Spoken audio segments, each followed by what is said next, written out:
Y'all name on that hair, guys. Here's my client Jay. You can kind of see she has like some green and brown hair. She wanted her hair to be green. I wanted it blue. So we kind of just did like a compromise color. I lifted her hair with the 20 volume at the top, and in the middle, and in the back, I did a 5 volume. I kind of wanted to create like a light, medium light, dark kind of effect, if that makes any sense. And I know that the undertone of blue is green, so if you guys just look closely in the middle, it's kind of like a brownish. If you lay blue right over top of that, it'll turn green. I don't know why, but it just works like that. Anyway, I use Piranha Vivid. I use the blue, and you don't need to sit them under the dryer or cap the hair with that. So I'm just letting Jay sit out with the color. Also too, I did shampoo and condition her off of video, because I made a video that you can reference to called The Foundation if you need to know how to properly shampoo and condition the hair. So this was our finished result. You can see the green and you can see that blue, which is what I wanted. I am going to pre-press her first because she has a lot of breakage, because she pretty much wears her hair natural and she doesn't get it trimmed often. So right here, I'm going to start with just not too slow, not too fast motion. I'm letting the heat penetrate. My heat is right under 300. Right under 300. So because I'm going to go back in and curl it, and I don't want to put too much heat in the hair. So I'm pretty much lifting the hair up off the root to pull it down, because I don't want to burn the client's scalp. I'm also using my fingers to clench the flat iron. I'm not really using the palm of my hand because I don't want to put too much heat in the hair. And so I'm pretty much going to do that all over the head. So I'm kind of going to speed up because it's pretty a repetitive motion. I wanted you guys to pretty much get what I'm doing. So I'm going to go above the hair. This part can be hard for people to not burn your client's ear, but make sure that you're lifting the hair up before you pull it down, because if you allow that heat to rest on the scalp, it is going to burn the client. And make sure you're using a steady pace, like not too fast, not too slow. And do that all over the head while still taking the same kind of slices.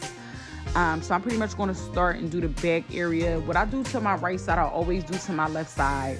And I always part my hair in 4 sections. I work from the back and then work my way up to the front. So I'm going to do the same thing in the front as well. You see she already has a nice shine on the hair. It's looking really, really good. Yeah, and Piranha color really did its thing. And so I'm feeling it here. So this is our result. After one pass pressing it, you can see, like I said, I did not want to go green, but she wanted that green. I gave it to her. And so moving right along.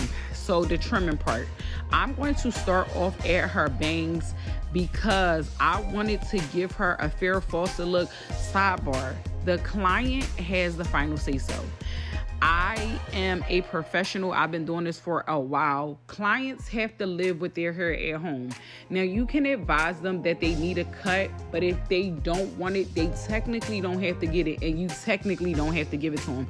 You can send them somewhere else. However, it is important to hear your clients out because Jay wears her hair natural. So if I were to give her a super duper duper cut, her hair would shrink up really, really, really short, and she would not be able to handle that. So you have to know your clients. Anyway, I'm just following my guide around the bang area. And why I'm doing this motion is because I want her to have a Farrah Fawcett look. I wanted her bangs to fall on her face really nice, and I wanted to shape her and frame her face. So I'm starting off with the front first, and I'm doing the shaping up there first. So I'm going to pretty much speed through this because it's pretty much repetitive. You can just look and see what I'm doing. I'm pulling her hair from the left side to the right side to pretty much create a shaping look, as you can see here. And then I did the same thing to the right, pull it from the right to the left. Now I'm going to work my way around the back area, and I'm keeping it at a 0 degree angle just so that I can get all the hair around the perimeter cleaned up. I am starting off with the perimeter first because that's where she has the most damage at. Most of her damage is from wearing ponytails, pulling her hair back too tight, and sleeping with them in. Tell your clients to take their ponytails out. And so I'm pretty much going to start with doing the nape down, cleaning up all that area around the perimeter, because like I said, that's where she has the most breakage. And you can see that green came out really nice too. It's a nice blend. So I'm pretty much okay with this color. I really liked it. And I didn't want to go too light because she does need a trim and she does need to maintain her hair at home. I wanted it to be as safe as possible. And so hair is very important. And I want to have her bend her head down so that I can clean up any of their hair that's underneath. A lot of people don't do this, and this is really important because you can miss a lot of hair if you don't have the client bend their hair down and start to clean up what's left underneath. And so this is pretty much how the cut looks. I'm checking my cut all throughout this video, and now I'm going to start to clean up the interior. I'm going to pull the hair up at a 90 degree, and I'm going to pretty much clean up anything that I see that is split or damaged. I'm still following my guide, and I'm going to do this all over the head, kind of taking pie slices. Like if you can picture a pie, when you slice it up, that's pretty much what I'm doing. Pie sections. And that's how I pretty much come up with the whole cleaning up my interior with the pie section. And I'm going to do that all over the head. And guys, excuse me if my language is off. I'm trying my best. I'm not really that good with voiceovers. So just bear with me. Like I said, I'm going to do that all over. Now here, I'm going to start the curling section. I pretty much want to volumize and curl, and I don't want a tight curl. I want pretty much my curls to complement my cut. So I am going to curl on base and sit the hair up so that the curls don't drop. A lot of people do a pin in place technique. I am not going to do that because I am going to wrap her at the end of this so that we can get a nice bouncy look. Now, how I tell my clients to pretty much maintain this look is after I get finished curling it, right here, I want you to see what I'm doing really quick. I am going to make sure that I have all my hair gathered. I'm curling up on base, pulling up for volume, and then I'm going to sit there curl right on the last piece of hair that I curled. I'm not pulling the curls out because I don't want it to fall quickly. I'm letting my curls cool. And I'm pretty much going to do this. Some people, it looks like almost a roller set, but I'm not using rollers. So I'm going to sit there. I'm going to do that pretty much throughout the whole head. It's going to be pretty repetitive. Still sitting the hair up on the root and dropping it right there. I'm not using a pin curl. It's almost like a pin in place, but I'm just not using the pins. And you can pretty much do this all over the head. I'm taking sections and I'm feathering the hair. I'm literally just not even, this is a no-brainer. Like I'm just literally curling into the whole head the same way. I'm going to do this all over the back, the front, the sides. And this is pretty much how I'm going to curl. You guys can use a holding spray prior to curling, but you don't need to. And excuse my baby in the back. He's 2 years old and he's very, very, very, very active. Okay, so I'm just creating that volume again, curling the hair all over the same way. It's pretty much repetitive. So as I work my way up to the front, I'm taking the same slices. I'm pretty much I'm spinning my curler just one time. I'm not doing a lot of spinning because like I said, I don't want a tight curl. And if you spin it too much, it will give you a tight curl look. So here Here I am going to take drop curls and I'm going to drop them low so that, like I said, it gives me a layered look. Just like that. Mom. Yes. Just like that.